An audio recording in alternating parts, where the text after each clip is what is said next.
उपेंद्र कुशवाहा और भोजपुरी के power star Pawan Singh की मुलाकात हुई और उपेंद्र कुशवाहा के आवास पर पवन सिंह मिलने के लिए पहुंचे हुए थे। बीजेपी की पहल पर यह खास मुलाकात हुई है। ये तस्वीरें आप देख पा रहे होंगे।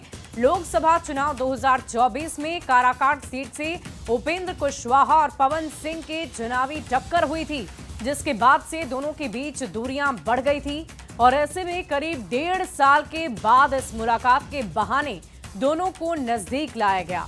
शाहबाद को साधने की कोशिश की जा रही है और इस मुलाकात में बिहार बीजेपी के प्रभारी विनोद तावड़े और पार्टी के राष्ट्रीय सचिव ऋतुराज सिन्हा भी शामिल रहे।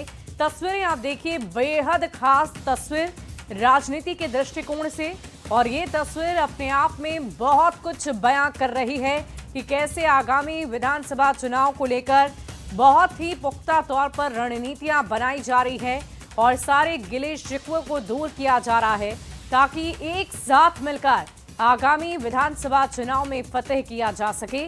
और ये तस्वीरें आप उपेंद्र कुशवाहा और पवन सिंह की देख रहे हैं। पावर स्टार पवन सिंह, ये वही पवन सिंह हैं जिन्होंने काराकाट विधानसभा क्षेत्र से चुनाव लड़ा था, लोकसभा का चुनाव लड़ा। उपेंद्र कुशवाहा ने भी वहीं से हुंकार भरी थी और देखिए, दोनों प्रत्याशी जब एक साथ एक विधानसभा क्षेत्र से उतरे तो दोनों में मनमुटाव होना लाजमी थी, लेकिन अब ये मनमुटाव दूर हो चुका है, जिसकी तस्वीरें आप देख रहे हैं। और देखिए, एक्टर पवन सिंह पर विनोद तावड़े का बड़ा बयान सामने आया है। पवन सिंह बीजेपी में हैं और बीजेपी में ही रहेंगे, चुनाव में बीजेपी के लिए काम करेंगे पवन सिंह। इस वक्त की बड़ी खबर आपको बता रहे हैं, विनोद तावड़े का ये बड़ा बयान। विनोद तावड़े ने कहा है कि बीजेपी के ही रहेंगे पवन सिंह।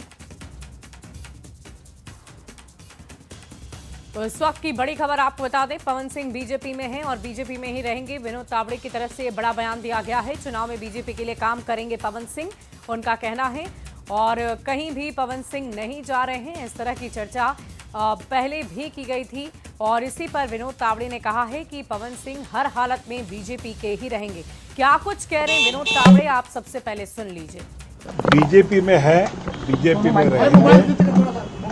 आदरणीय उपेंद्र कुशवाहा जी ने उनको शुभकामनाएं, आशीर्वाद दिया है और आने वाले चुनाव में एनडीए के लिए पवन जी सक्रियता से काम करेंगे बीजेपी के कार्यकर्ता के नाते। और आइए अब आपको जल्दी जल्दी मुलाकात के कुछ मायने समझाते हैं, बताते हैं। दरअसल पवन सिंह भोजपुरी फिल्म के पावर स्टार हैं और सोशल मीडिया पर उनकी करोड़ों फैन फॉलोइंग्स है। भोजपुरी सिनेमा के जरिए उन्होंने आम जनता के बीच बहुत ही गहरी पकड़ बनाई है। राजपूत समाज से वो आते हैं। आरा बक्सर इलाके में राजपूत निर्णायक भूमिका में रहे हैं। अब आपको जल्दी जल्दी पावर स्टार का राजनीतिक सफर भी बता देते हैं। पवन सिंह का राजनीतिक सफर कुछ इस प्रकार है। साल 2017 में पवन सिंह बीजेपी में शामिल हुए और पार्टी ने उन्हें स्टार प्रचारक के रूप में इस्तेमाल किया। पवन सिंह आरा या काराकाट से टिकट की मांग करते रहे। 2024 लोकसभा चुनाव में बीजेपी ने पश्चिम बंगाल के आसनसोल से उम्मीदवार घोषित कर दिया। पवन सिंह के विवाद गाने वायरल हो गए और पवन सिंह के विवादित गाने वायरल होने के बाद मार्च 2024 में विवाद बढ़ने पर पवन सिंह ने टिकट को लौटा दिया। मई 2024 में बीजेपी ने पवन सिंह को निकाल दिया और पवन सिंह ने काराकाट से निर्दलीय चुनाव लड़ा। एनडीए उम्मीदवार उपेंद्र कुशवाहा को हार का सामना करना पड़ गया। भोजपुरी पावर स्टार पवन सिंह की फैन फॉलोइंग इतनी ज्यादा थी कि उन्हें निर्दलीय भी जब चुनाव में उतारा गया तो वो खुद ही अपनी जीत को हासिल कर चुके थे। पवन सिंह दूसरे नंबर पर रहे, लेकिन बीजेपी को बहुत बड़ा नुकसान उन्होंने पहुंचा दिया। और अब आपको जल्दी से ये भी बताते हैं कि पवन सिंह ने इससे पहले किन किन नेताओं से मुलाकात की है। दरअसल पवन सिंह ने मार्च 2025 में बीजेपी सांसद मनोज तिवारी से मुलाकात की और बीजेपी सांसद मनोज तिवारी से मुलाकात करने के बाद सितंबर में आरके सिंह से पवन सिंह ने मुलाकात की। रियलिटी शो छोड़कर पवन सिंह चुनाव लड़ने के लिए बाहर आए और आपको बता दें कि शो से बाहर आने के दौरान उन्होंने कहा था कि मेरी जनता ही मेरा भगवान है और चुनाव के समय मेरा फर्ज है कि मैं उन्हीं के बीच रहूं। अब जरा समझिए कि पवन सिंह और उपेंद्र कुशवाहा की ये मुलाकात इतनी अहम क्यों मानी जा रही है। दरअसल बिहार में विधानसभा के चुनाव होने हैं और लोकसभा चुनाव 2024 में भोजपुरी के पावर स्टार पवन सिंह की चर्चा बार बार हो रही है। इस मुलाकात को लेकर इसलिए क्योंकि ये मुलाकात बहुत कुछ दर्शा रही है।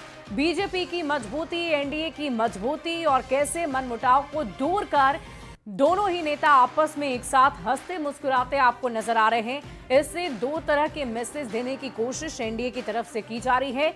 एक तो एनडीए की एकजुटता के मैसेज को देने की कोशिश की गई है इस तस्वीर के माध्यम से, इस मुलाकात के माध्यम से, और दूसरा ये मैसेज देने की कोशिश की गई कि किसी भी प्रकार से बीजेपी छोड़कर पावर स्टार पवन सिंह कहीं भी नहीं जा रहे। बढ़ते आगे, सुपौल के छातापुर से बीजेपी विधायक